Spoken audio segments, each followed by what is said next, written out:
যে ঘরে বৌমা অর্ধেক পেঁয়াজ থেকে একটা পেঁয়াজ খেয়ে নিলে সেই ঘরে শাশুড়ি মহাভারত করে দিত।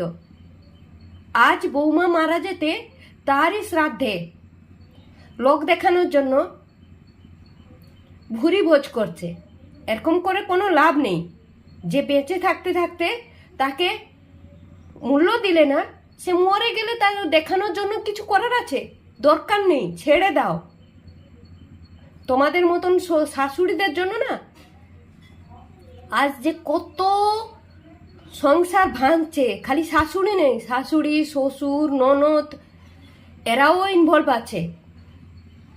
আজ সংসারগুলা শেষ হয়ে যাচ্ছে, সংসার শেষ হচ্ছে, মানুষরা শেষ হচ্ছে, স্বামী স্ত্রীর সম্পর্ক শেষ হচ্ছে, সন্তানদের বাবা মার সঙ্গে সম্পর্ক শেষ হচ্ছে। কোথায় নিয়ে যাচ্ছ?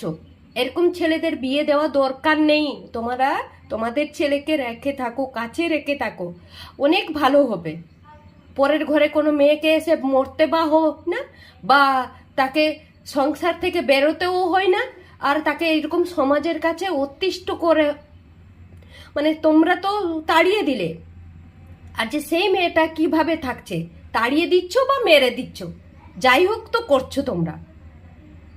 তাড়াতে না পারলে মেরে দিচ্ছ।